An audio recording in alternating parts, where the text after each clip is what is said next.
Hey, Kimmy from Chicago, Rachel from DC, Michelle from Chapel Hill, North Carolina representing. We got South Carolina in the house as well.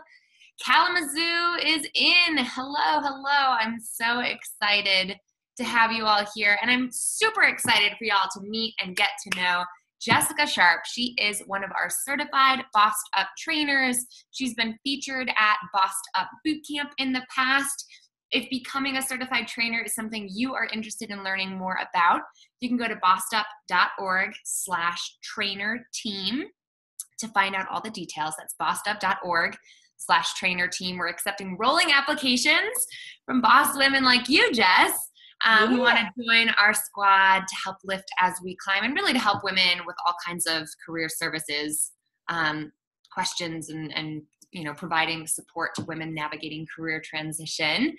We're going to be announcing the next date for our second trainer certification program of the year soon. So stay tuned, but applications are still open on a rolling basis.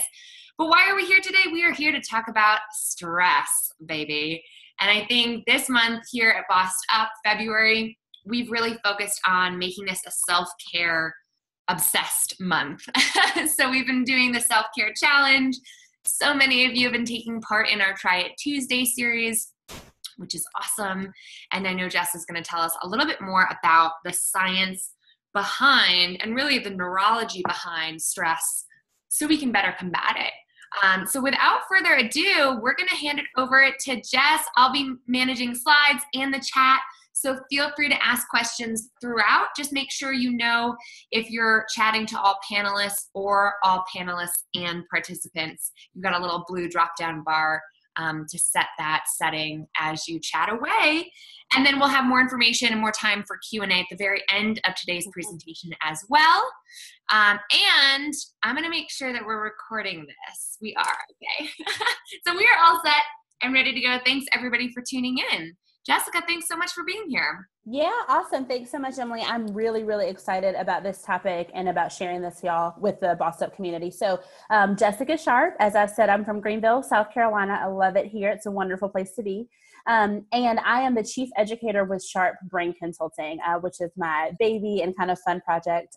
But how in the world did I get to this place where I teach people about the brain and kind of what they need to know about it? So in middle and high school, I suffered a lot with depression. It's now kind of morphed into anxiety, but it fully presented as depression when I was in middle and high school. And I just didn't know what that was supposed to be. I didn't know why in the world I was, someone who had to live with that diagnosis. And there were so many times where the best way that I can describe it is I felt like I was in a valley.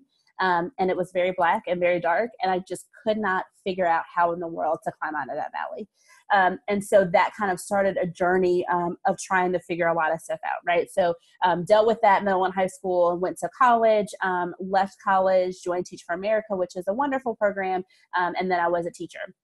And if anybody tells you teaching is easy, they're not really a teacher, because it is absolutely the hardest thing in the world. And so I taught for a year, primarily with low-income students. That's part of what Teach for America does and part of their mission.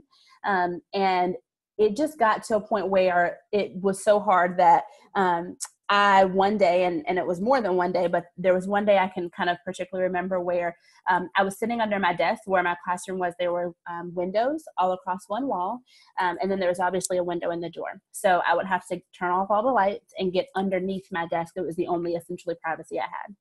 And so I got under the desk, and most days I would watch YouTube videos that made me laugh because it was kind of the only release I had. But there was one day in particular where I got under that desk and I cried.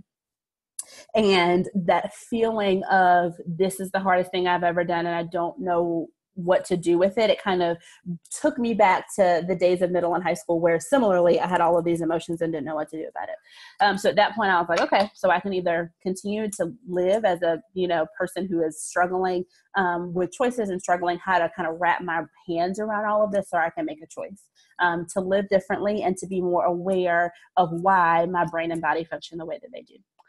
So at that point, I left where I was teaching and moved back to Greenville. And that started a journey for me of learning as much as I possibly could about the brain and teaching people about the brain and why there are certain pieces that they need to know.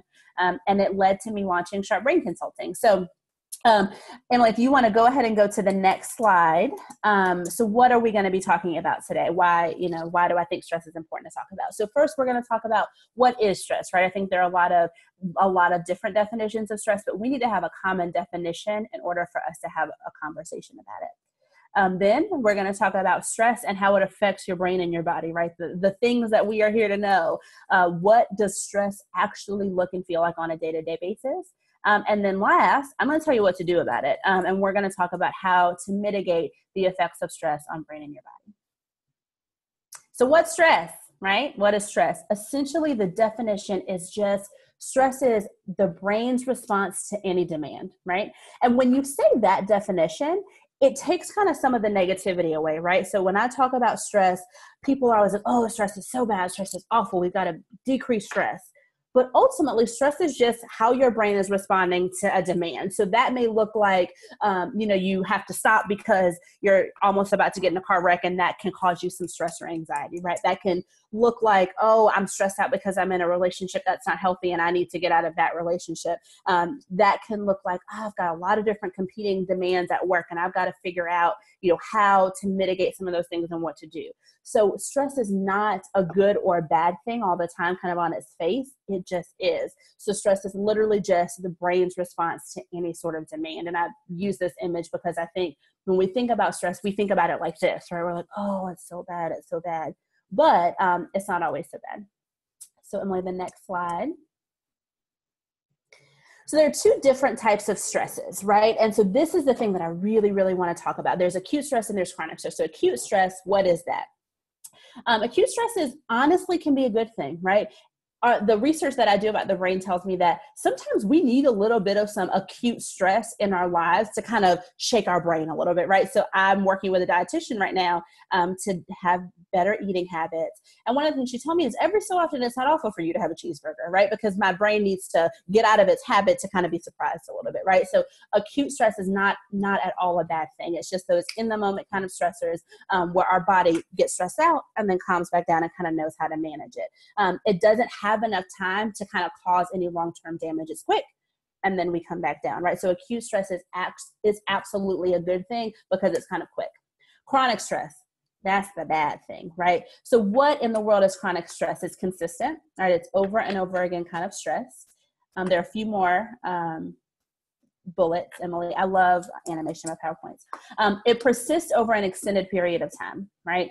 And I've got some examples on this slide of stress that is consistent and persists over a long period of time. So I'll give you kind of some definitional clinical examples. Poverty.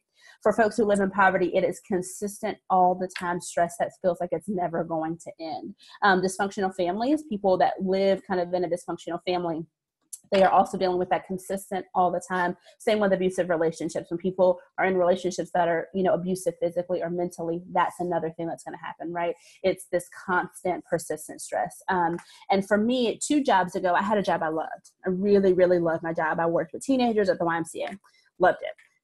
Did that mean I wasn't stressed out? No. And I was absolutely dealing with chronic stress because even though I really liked my job, at any given day, I had probably 30 things to do and only time to do about 15 of them.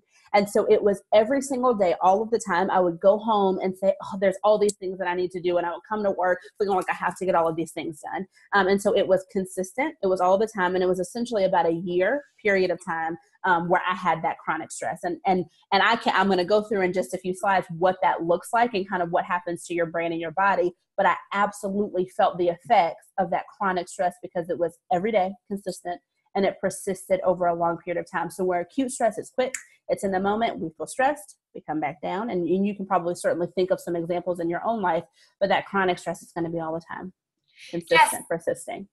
Jessica, I want to take a quick poll of the audience, if we can, in a second here, because I want everyone who's on the call today to really think about what kinds of stress are present in your life. And for the sake of a time frame for us to think about, let's really just think about this year so far. So we're almost at the end, can you believe it or not, of February. How much stress has been present in your life this year so far in the last month and a half or so? Has it, mostly been acute stress or chronic stress? Because knowing the difference between the two is really critically important. And Jeff, one of the metaphors that we've been talking about, please don't let me spoil this for you if you're going to mention it. It's okay. You can mention it now, and I'll use a different one later. When you were explaining acute versus chronic stress to me in preparation for this call, I immediately thought about the weightlifting goals that I had last month. So last month, I realized that my jogging and yoga routine was fine, but like I wasn't exactly getting stronger. So I started doing weightlifting on a regular basis. And during that time, I realized that you're supposed to provide stress to your muscles, right? You need that short-term acute stress to build muscle. But if I were to weightlift instead of 3 reps with 20 pounds, if I were to do, 20 pounds for 20 hours and continuously, my arms would not be better for it. Right. My body would not recover with strength. So that's just something for us to sort of keep in mind, that acute stress is something your body is used to, right? Mm-hmm. Absolutely. So these are the results of those who voted in the time frame. It looks like some acute stress was like 5% of our audience, but most of the folks on the call have experienced some chronic stress and some persistent chronic stress. Awesome. Well, I hate that y'all are dealing with that, but my hope is by the end of today, you will kind of know what to do about some of those things. Right? Yeah. And I know that somebody mentioned, oh, perfect. I can see the poll results. I know that Martiza, I hope I'm pronouncing that correctly.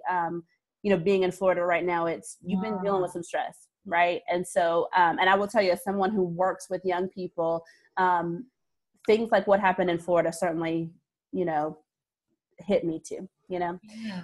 So we talked about chronic stress, and it certainly seems like y'all are dealing with some chronic stress. And so hopefully we'll let you know what to do about that. Yep. So what happens to your body from just like a biological, neurological perspective, when stress happens? So I'll tell you the process of acute stress. So essentially what happens, and I will try to not get too scientific, but just tell you what you need to know. Your amygdala is a part of your brain. It is in the almond-shaped part of your brain. It's in the very back part of your brain. It develops first, and it's why teenagers act the way that they do, because that is fully developed. It regulates kind of emotions. It also is the part of your brain that ties emotions specifically to memories. So your amygdala, it kind of will realize something is stressful to you before the rest of your brain and body even know what's happening, right? So immediately it's going to know, oh, something is off. I need to be alert, right? So then it tells another part of your brain, the hypothalamus, it's like, okay, act, right? It's almost like if when I'm ready to go and I'm like, I got to drive somewhere fast, I'm telling my foot, hit the gas. It's that same way your amygdala is immediately telling your hypothalamus, it is time to act, right?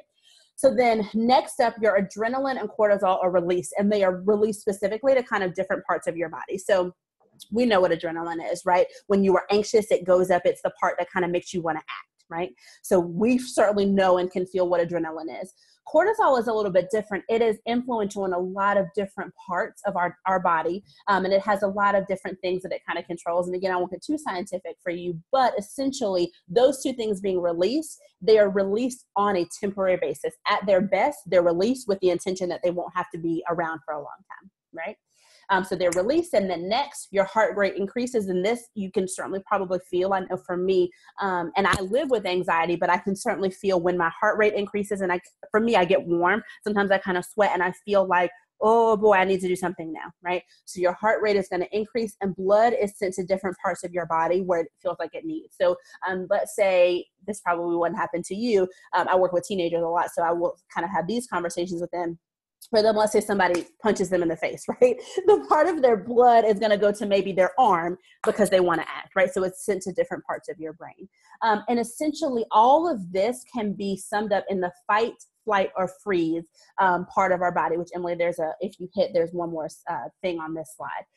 So most of us have heard fight or flight before, right? The amygdala is actually the part of the brain that does that. So when something happens, we either fight, we push at it. That's going to look different for every person. We're going to get the heck out of there, and we're going to run, and we're going to, flee, or we freeze, right? And a lot of times we don't talk about that third reaction, the freezing, which we do in a lot of different situations.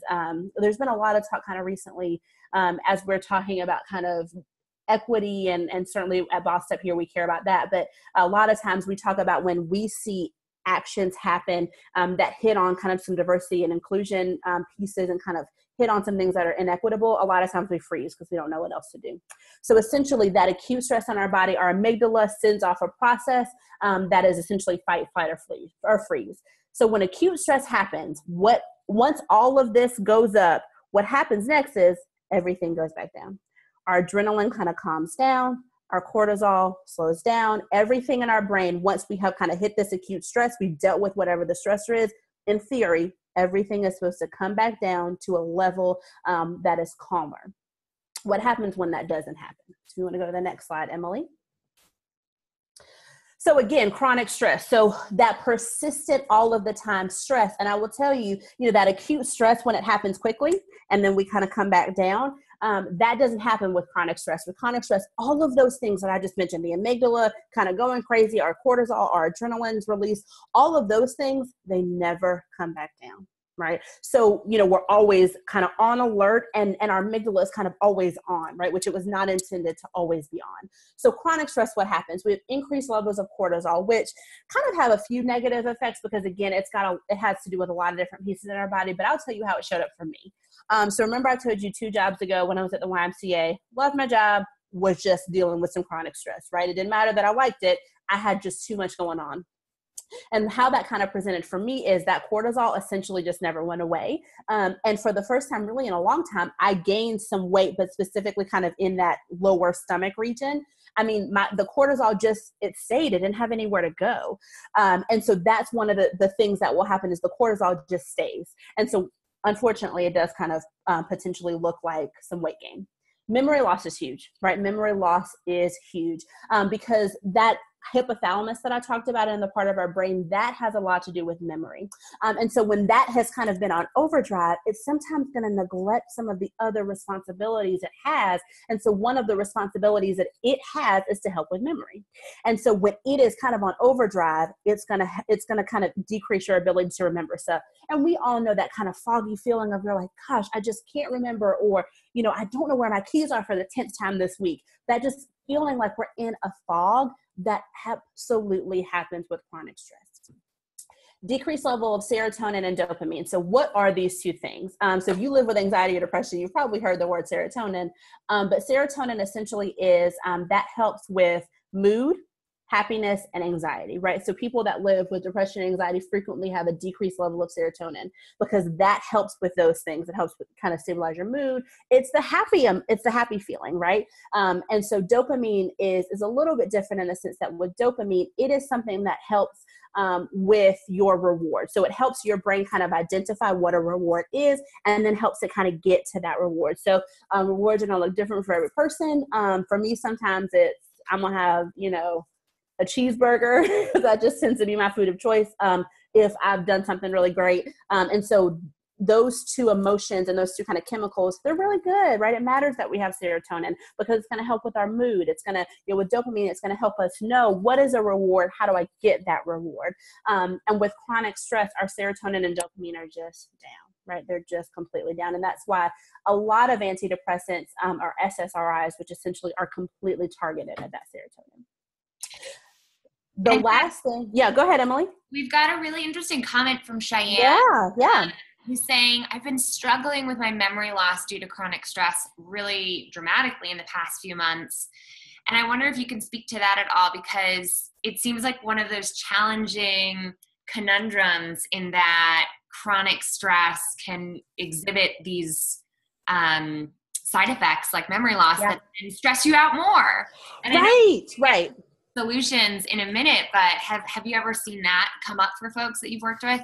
Yeah, I mean, that's an interesting thing. Emily's point is, a lot of these things, you're stressed out already. One of these things happens, and then you're like, oh, I'm stressed out because I have memory loss, right? And so one of the immediate things that I would coach someone to do is, one, try not to attach emotion, positive or negative, to that memory loss, right? Because it's really easy to say, I'm forgetting everything, I'm losing things, kind of whatever that looks like for you kind of in your life. And then what happens is because we attach a negative emotion to that, we're just in a spiral, right? Because we're already stressed out, it's only adding. So if we can just kind of call things out as they are and say, I'm dealing with some memory loss right now, period, as opposed to, oh, I'm so frustrated that I'm dealing with memory loss. And when we can just identify things as they are, it's a little bit easier for us to deal with them, I right? love that advice. And I also feel like it's a good reminder that something that might not usually set you off into that kind of a spiral, it can with the cumulative effect of chronic stress, right? Because Exactly.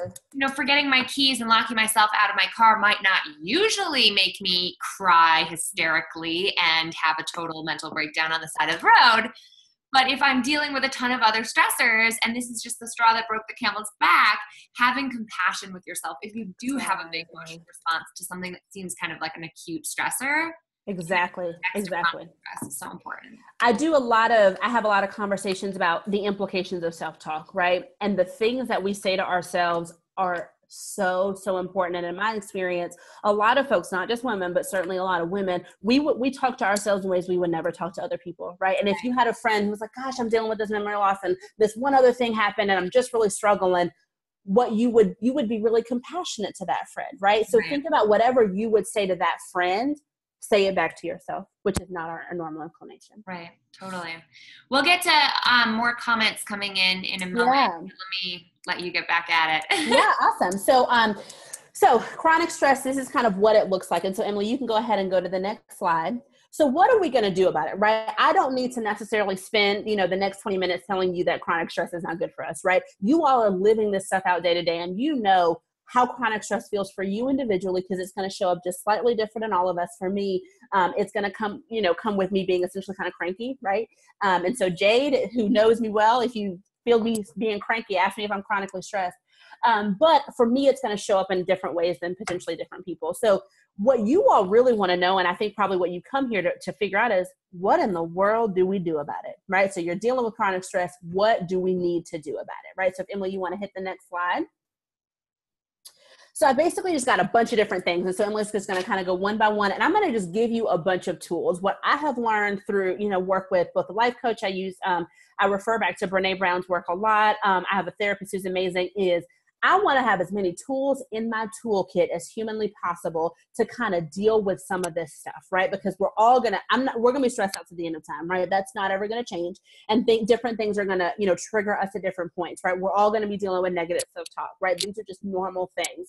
And personal development is a practice. So I want to give you just some tools that you can, write down, keep them, put them in your phone, whatever you need to do, so that when you're struggling with some of this stuff, you've got different tools to try. So the first one, meditation and deep breathing. Our brains love when we take a minute to breathe. When we can just stop and breathe, it gives our brains oxygen. We do that deep breathing where we're inhaling through our nose, we're stopping, we're pushing out through our mouth. That deep breathing, our brains love it. And so what if deep breathing and meditation isn't your thing, right? One, I would encourage you to try it. There are so many apps out there. I use Simple Habit. A lot of them, they've got a lot of free options. Start with 5 minutes and just try it. I would encourage you to try meditation, give it a month, and try it when you're fine, right? I do it a lot in the morning. When I'm getting ready for work, I'll stop, take 5 minutes. Do it when you're feeling fine, because what I've learned is when you build up that kind of meditation muscle, if you will, and kind of how to meditate, what it looks and feels like for you, when you need it, it'll be a lot easier for you to kind of pull that tool out of your toolkit. So try some deep breathing. If you've got an Apple Watch like I do, every so often they'll tell you to breathe. I almost never listen to it, but do some deep breathing, try some meditation. Next up, muscle relaxation. So actually my therapist introduced me to this semi-recently. So there are different techniques, and I would certainly encourage you to kind of, there's a lot of different options, and Google is frequently my friend on this kind of thing. But essentially what my therapist has taught me, because I struggle with my body relaxing. I've gotten a little bit, better with my brain, but basically go through all of your body, start with your face, go all the way down in with your feet, and you tense up a part of your body, whether it's your face, your arms, hold it for 5 seconds, let go. So you're basically getting your body to get tight. And then it's when it kind of has that release, it's really refreshing for your body to have that release of that tension. And so then again, you're training your body so that later on when you're stressed out and you got that tension, it knows how to relax because you taught it how to do it. So that's a really easy thing to try. You can, sit down and try. You can do it at work if you want to, just tense up your body and kind of release it. Next up, Adequate sleep. I could just probably talk about sleep a lot, and Ariana Huffington talks about it a lot. And so, she's certainly got some resources out there. Our brains and our bodies have got to have sleep, right? And so, and I work with, I mentioned I work with teenagers, and they think they're so cute because they go to bed at 2 and get up at 6, and I keep telling them don't do that. And we all need different levels of sleep. I have to have 8. That's just kind of for me. Some people only really actually need 6. Some people only really actually need 7. But figuring out how much sleep you need, and essentially, and there are certainly apps that can help you with this, but figure out, try different, levels of sleeping. Try 6 hours, try 7 hours, try 8 hours. And the thing with sleep is it's not a bank. So if you sleep, so for me, I have to have 8 hours. If I tonight only sleep 6 hours, I'm going to be dealing with the effects of that for several days. I can't sleep 6 hours tonight and then sleep 10 hours tomorrow and think that that's going to, give me what I need. So you need that consistent sleep. And I certainly know that it can be hard to stop what you're doing and go to sleep. You need that. You have to have the sleep because your body has got to have the fuel it needs. I'm so glad you're mentioning this, Jess. I have to chime in here because I've struggled with sleep my entire life. I was the kid who never wanted to go to bed because I felt like I have like nighttime FOMO. I'm like, but I might miss out on some life. Like you can sleep when you're dead, I used to feel that way. And a couple years ago, I made sleep my number one priority. I got a wake up lamp, which I highly recommend. It's a separate alarm clock, so you do not need to keep your cell phone in the bedroom at all. And it was an alarm clock that over the course of a half hour slowly started to turn on either NPR or the sound of birds chirping. Oh, that's so fun. And then the light would like start to glow. So you could have a pitch black room at night and then it would glow and wake you up even in the winter hours when it was pitch black out when I was waking up. And that, I'm telling you, changed my life. And every time that I can leave my cell phone outside in the living room or in my office or just away, like completely out of the bedroom, I can actually properly go to sleep. And of course, reading before bed was always a big one for me as well. And if anyone wants to geek out on sleep, it's a big hobby of mine now. I'm sort of obsessed with getting sleep better because I'm someone who's super sleep resistant. Yeah. Like I've inherited that from my father. But the one thing like I'm dying to hear from you, and you don't need to answer this now, is I struggle so hard in hotels in terms of sleeping on the road, which I travel a lot. You travel a lot, yeah. All of my habits go out the window. Yeah. So I was talking with a lot of my Instagram followers lately about that, but it's a game changer. I think. It's huge. You have to, or somebody said, sleep helps you win at life. And that's totally how I feel about it. So. Yeah. And I see in the comments, Martiza, magnesium works for her. I use melatonin, and it's, it's a vitamin. And so I take melatonin about 30 minutes before I know that I'm going to start, need to go to sleep. On a really good day, which I try to have this happen more often than not, I'm going to drink some tea, non-caffeinated tea. I'm going to read a book. I'm really a fan of essential oils, and everybody has kind of their thing. I like essential oils, so I will diffuse, lavender at night. Lavender is a really good thing. So I think also when you're traveling, you may have to have a little bit of a different sleep time routine, right? Because I don't take my diffuser with me when I travel. So I can't, I can't diffuse things when I'm traveling. So you may have to certainly have a different routine, but I think to your point, you got to have a routine, and it may just be different when you're traveling. And I know one other person talked about, dealing with nightmares. And I think two things. One, getting into some sort of routine before sleep. I think that will help train your body. And a lot of people have kind of notepads that they'll keep next to their bed. So when you wake up, you're going to write things down. Because a lot of times, the nightmares, they're telling you something, like your brain is trying to communicate to you. So if you can just kind of write some stuff down, that may really help. Oh, and a portable diffuser. Michelle King, I might have to get me one. I know. I'm like, what is this essential oils? Because that. Oh my gosh. Emily, I'm going to have to. We'll talk later. I'll tell you all about them. I carry them around with me. They're so great. So adequate sleep, we can talk forever. If you want some more research on that, certainly talk to Emily, catch her on Instagram. But Ariana Huffington she's got apps, she's got books. She talks a lot about it in addition to, meditation apps. So decreasing the stressor. And this is not always possible. And I certainly know that as a disclaimer beforehand, right? So folks who live in poverty and that's kind of their chronic stressor, you can't necessarily just get out of poverty, right?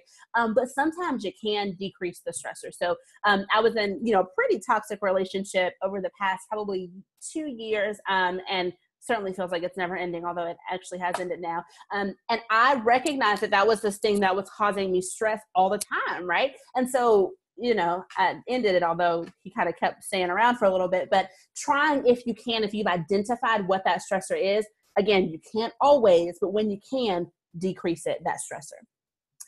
Next up.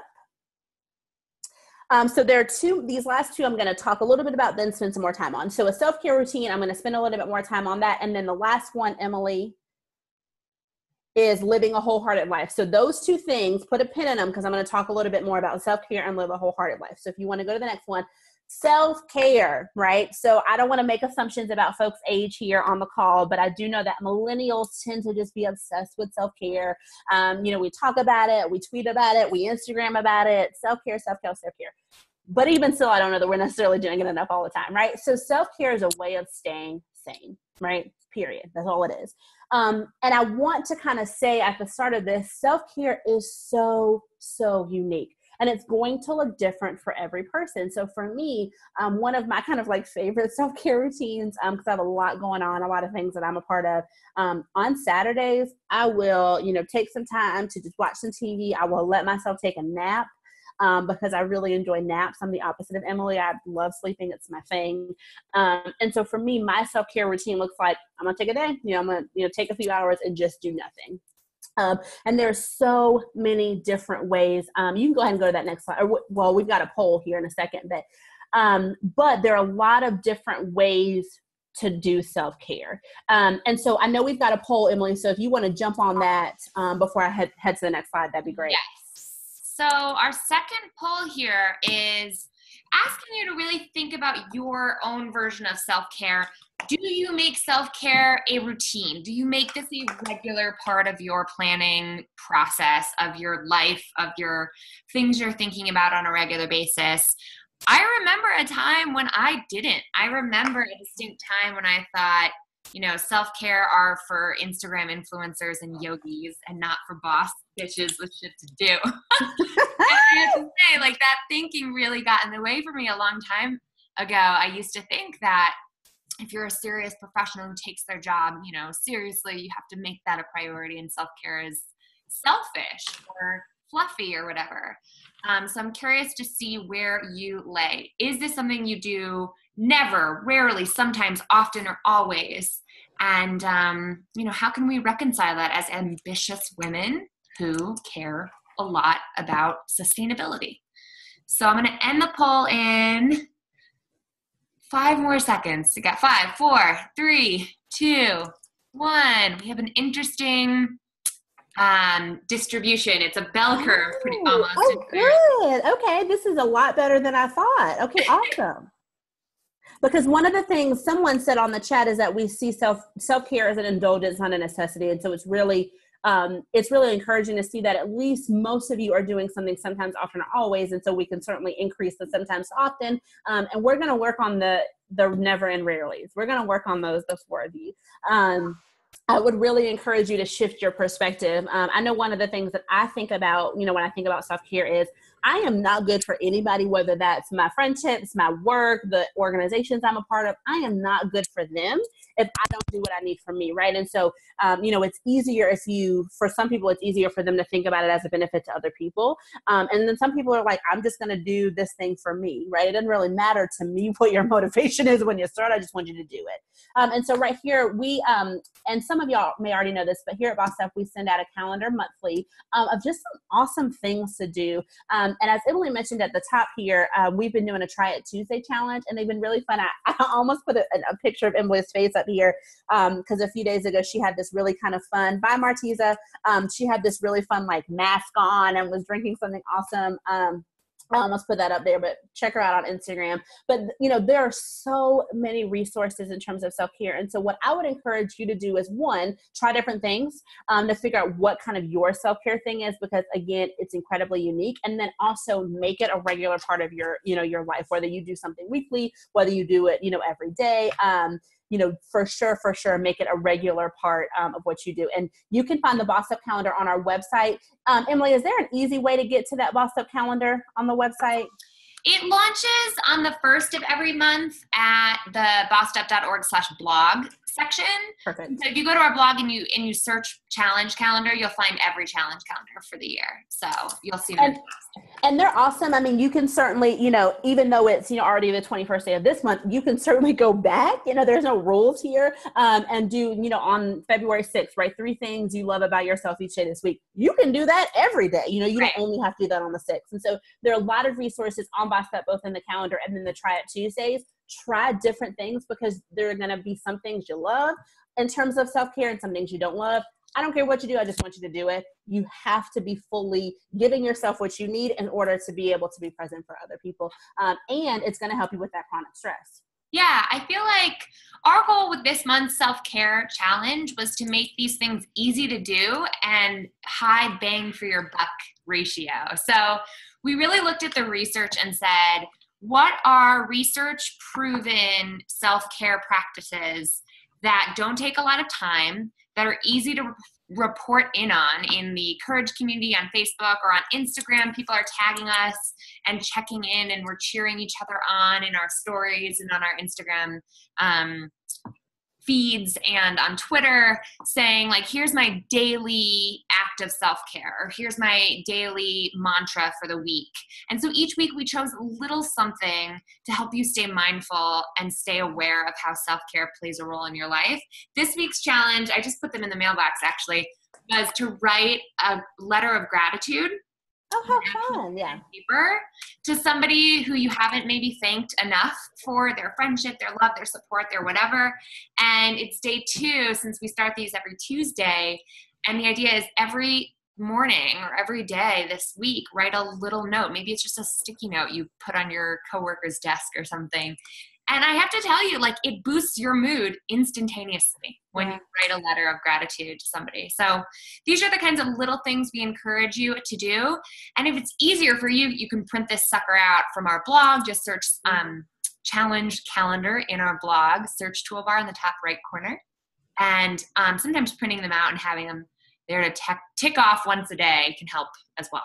Yeah, I normally will print them off. And one thing I wanted to talk about is Annabelle said, made a really good point. Self-care seems a lot easier when you're able to control, when you spend time alone. So, I am single with no children. And so I certainly recognize that I have a little bit of a luxury in terms of the way that I spend my time.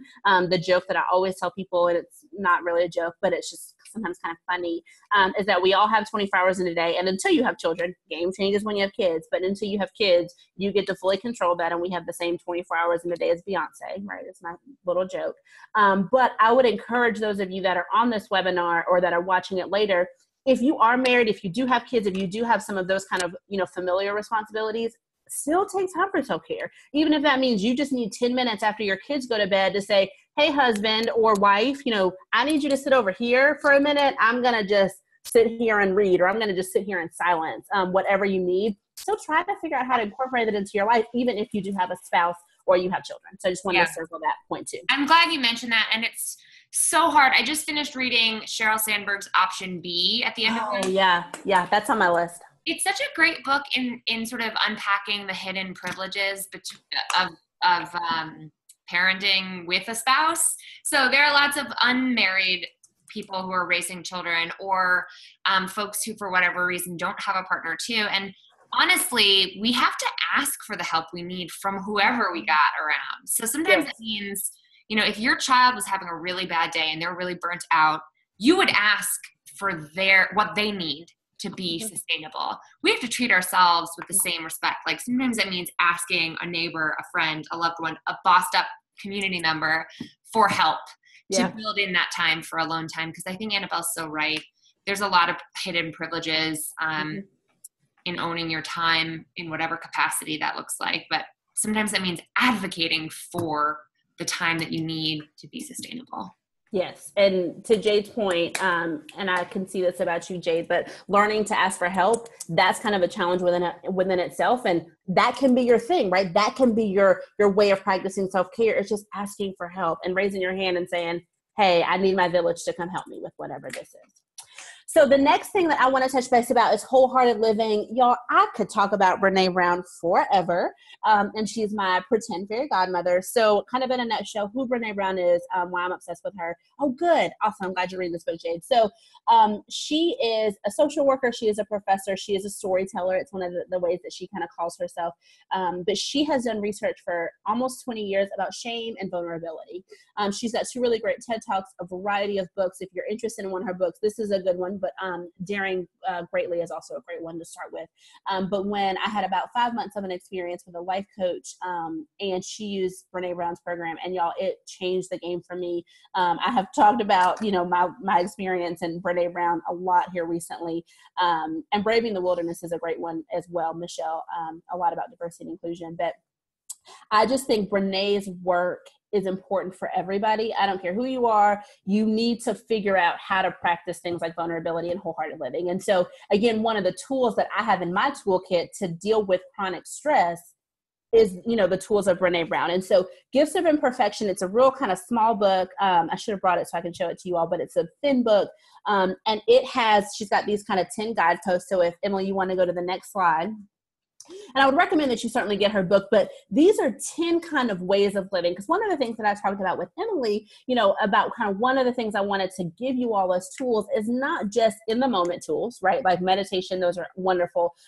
These kind of in the moment, I'm stressed out. How do I deal with it now? But I wanted you to have tools for your entire life so that hopefully you can decrease some of the chronic stress anyway, and so that way you kind of have these tools for when you need it, but you don't have to use them as often. So, hopefully my hope is that these tools from Brene Brown can teach you in general how to live a life that has less chronic stress. So I'll just kind of go through a few of them. You can certainly see all of them here, but essentially the way that she writes the guidepost is cultivating something and getting rid of something else. And so some of the ones that I love a lot, cultivating creativity and letting go of comparison. I think that comparing our lives to other people's can certainly create some stress, right? I'm supposed to live this way. I'm supposed to have this going on. One of my favorites is cultivating play and rest and letting go of exhaustion as a status symbol and productivity as self-worth. That kind of can create stress, right? If I feel like I have to be going all the time and I am only enough based on my outputs and not who I am every single day, that is going to cause some chronic stress. And then the last 2 I'll hit on, cultivating calm and stillness and letting go of anxiety as a lifestyle. If we can just kind of be more calm and kind of just be okay with things as they are a little bit more, which I certainly do struggle with. Again, some of that chronic stress will decrease. And then cultivating meaningful work and letting go of self-doubt and supposed to. Because a lot of times when I find myself stressed out, it's because I feel like I'm supposed to be doing something differently, but maybe I'm not. Maybe I just need to kind of accept things the way they are. So I really encourage you on a holistic basis to look up Brene Brown, but these 10 guideposts, and there you can just Google 10 guideposts to wholehearted living.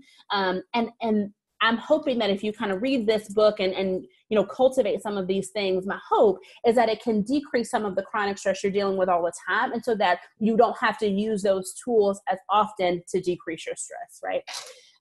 So if you want to go to the last slide, Emily.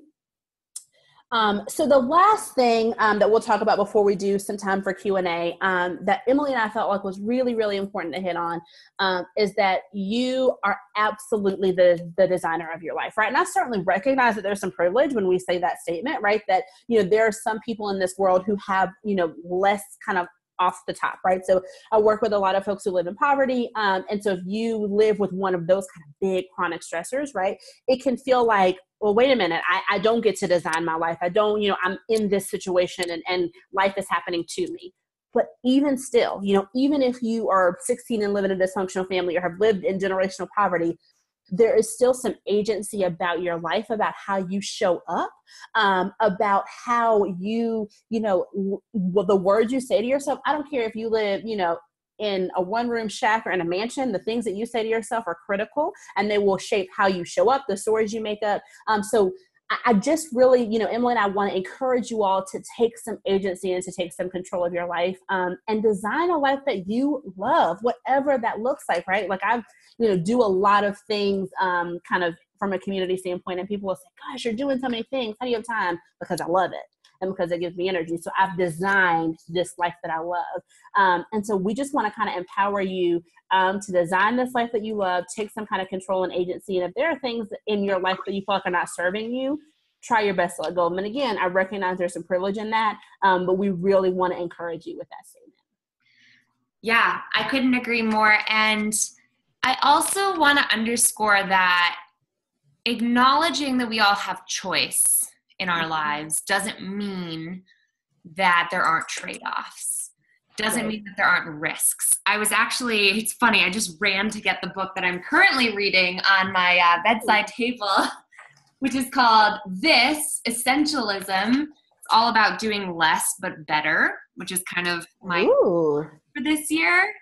And I was thinking how cliche it sometimes sounds to say we all have power. We all can make choices. And at Bossed Up, like you've mentioned many times, Jess, we know that intersectionality is an important framework to bring to this conversation, and power and privilege are not doled out equally amongst all people.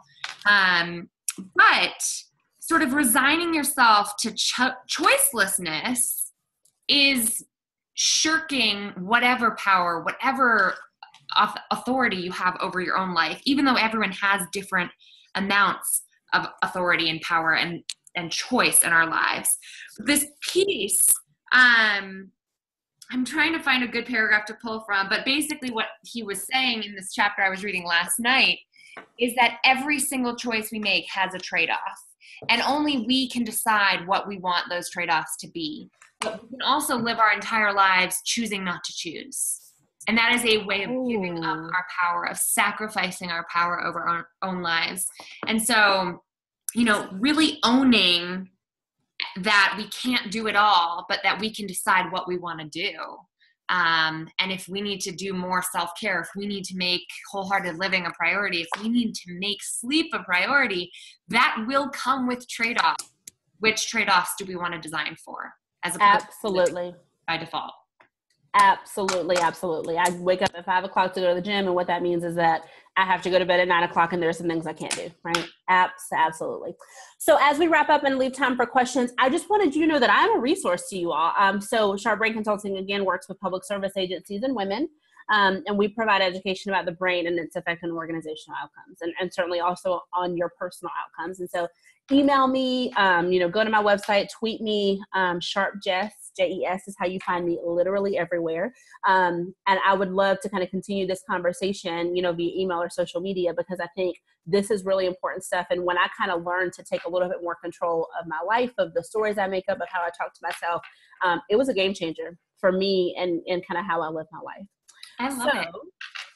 I know you've got some things too, Emily. Well, I love it. I'm loving the chat. So I want to encourage everybody to fire away with your questions for Jess in the chat bar now, which we'll get to in a second. But just to reiterate, you all are so inspiring. So thank you for joining our conversation today. Emily Hay says, my mantra this spring is gotta nourish to flourish, which yes. And then we also had Michelle saying, this has been my theme for the year. I created a personal mission statement that I keep at my desk to remind me of what my design for my life is. And I just think it's so powerful. It's just like keeping our reminders present. It's really part of how we designed the Bossed Up Planner. So I don't know if y'all have had a chance we already sold out of the actual hard copies in the first week of January. That was my first lesson of the year, to order more next year. But you can actually download the print-at-home version for $19.99 off of our shop. And the way that this entire planner is designed helps us keep what's important to us and how we want to design our lives front and center every single day of the year. So that's something to think about as we wait for any questions to come in, or you can, of course, follow up with Jess yourself directly. I also want to acknowledge that this is just scratching the surface of what Bossed Up has to offer, especially on the topics of burnout prevention and combating chronic stress. So for those who are looking for added resources on this, check out the 2 courses we have related to this in the Bossed Up shop. Bossed Up for Life is a video course that I produced a few years ago that is now available. And it's in the Bossed Up shop, and it really helps you understand what burnout is, how it impacts your life, and step by step over the course of 8 weeks, designing around burnout prevention and bouncing back from burnout. We also have a really quick and easy $10 course available to help you ask for time off. We've heard from so many women that I need more vacation time. I need more time to myself. I need to have better work-life boundaries. Well, this is a quick and easy email-based course for how exactly to do that, with a bunch of downloadable handouts and ways to prepare your ask, take your time off, and actually make the most of it while you're off, and bounce back when you do come back to the office. So if that's of interest to you, you can find that at the Bossed Up shop. We always are keeping tabs on you and checking in with one another every single week, every single month in the Bossed Up Courage community. So if you haven't joined us there already, head to the homepage of bossedup.org to sign up, and you'll be invited to join us on Facebook. And I just realized we're not having boot camp in Miami this weekend. Don't let that slide deter you. I completely spaced on that on my end. But Bossed Up Boot Camp, for those who haven't been already, we have a bunch on the agenda for later this year. It is our weekend-long training program that is awesome. It's in person. Jess knows how awesome it is for any woman who wants to navigate a pivot point in her life, a transition in her career, and gain some tools to really be the boss of your career path. That's the program for you. So questions, let's see. Woo! Angela says, thank you so much for your presentation. This is so great, and I feverishly took notes and have so many takeaways. Ashley says, this has been a great session, so much to take away. Thank you so much to everybody for joining us. Yeah, and can I just do a pitch for that Bossed Up Courage community? I love that Facebook group. It's really encouraging, and so for sure join that. And Emily and I are there, so you can find us there also. But it's a really great Facebook group. Michelle King just said she loves it too, so definitely get in on that. I saw somebody welcome some people, or we welcome people every now and then. Yeah. We get a batch of new folks, and someone else who's like a member of the community said, welcome to the best place on Facebook. Oh gosh, I love that. That is so great, because it's so true, right? It's kind of a dumpster fire these days. It's kind of a nightmare, yeah. Encourage community, not so much. All right, y'all. Thank you, Jess. You're amazing. I'm so glad we could do this. Well, thanks, Jade. Thanks, Jade, and thanks, Emily. Yeah, and as y'all have thoughts, questions, feedback, any of the above, find me in all of the places. I'm really quite active on social, and then I check my email all the time too. So I'm accessible to y'all. Well, have a great rest of your day, bosses, and we will keep in touch. Keep bossing in the meantime. Bye, bosses. Yeah.